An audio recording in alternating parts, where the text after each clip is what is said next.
Palavra Final, com Alexandre Garcia, direto de Brasília. Olá, amigos da Oeste. Eu vejo como uma bomba prestes a explodir, tomara que não exploda, é a colheita de soja e a consequente segunda safra de milho. Não é só a soja, não, vai atingir milho.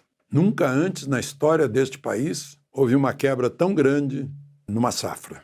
Na melhor hipótese, 17% a menos. A Conab previa 162 milhões de toneladas e a AproSoja prevê, como melhor hipótese, 135 milhões de toneladas. Por que eu chamei isso de bomba? É uma bomba econômica. Porque isso vai afetar as contas externas, as exportações, portanto, a capacidade de importar, o nosso balanço de pagamentos vai ser afetado também. Afeta toda a região que vive disso, afeta a agroindústria, afeta a arrecadação de impostos, enfim, afeta a economia brasileira.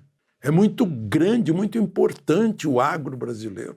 E eu fico assustado com isso. A AproSoja, que é a grande associação dos produtores de soja, está pedindo que cumpram os compromissos, porque, em geral, 80% da safra já está vendida antes da colheita. Mas cumpram os compromissos, mas o que não venderem, não vendam agora. Significa o mercado parado, esperando o preço subir, porque o preço está lá embaixo. A produção caiu, portanto, a produtividade diminuiu e o preço também diminuiu, contrariando a lei da oferta e da procura. Deve ter especulação aí, sei lá, multinacional, não sei se tem China nisso ou não, né? A China é uma grande compradora, Europa com problemas no agro, Estados Unidos concorrendo, né? Nós somos o maior produtor de soja do mundo, do planeta Terra, afeta tudo. E aí afeta a segunda safra, ou a safrinha, que chamavam, mas enfim, de milho. Porque quem tem frustração na soja vai plantar menos área de milho em seguida.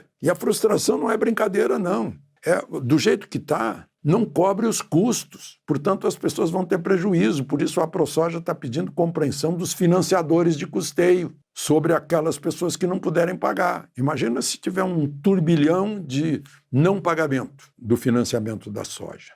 Meu Deus, isso é muito, muito grave. Bom, o presidente Lula está no Egito, né? Eu tenho dito que nunca antes na história desse país um presidente fez tantas viagens internacionais. Está lá com a Janja, ontem foi dia de turismo. Pirâmides de Gizé, Museu Egípcio, a Esfinge, né? Decifra-me, eu devoro-te. Do alto dessas pirâmides, 40 séculos vos contemplam, né? Está lá o Egito dando recados. Mas eu fico batendo nessa tecla, grande oportunidade de o presidente do Brasil voltar com um trunfo do Egito, é ele conseguir a liberação do brasileiro de Niterói, que é refém do Hamas, que o presidente tanto tem defendido. Portanto, o Hamas deve ter simpatia com o presidente Lula. Um apelo do presidente Lula resulta na libertação desse brasileiro de Niterói que foi sequestrado naquela noite horrível de 7 de outubro. Ele estava lá num quibutz e foi levado. Tem 59 anos, o brasileiro. Fica aqui a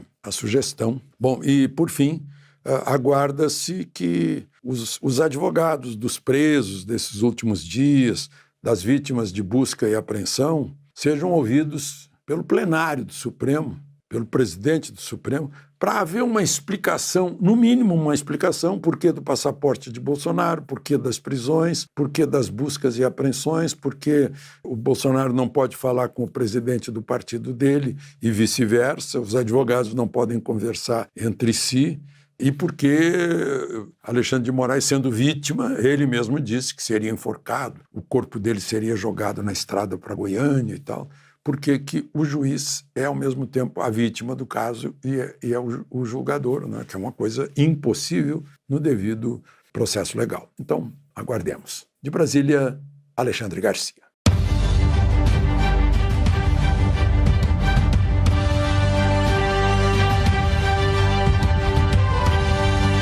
A Palavra Final, com Alexandre Garcia, direto de Brasília.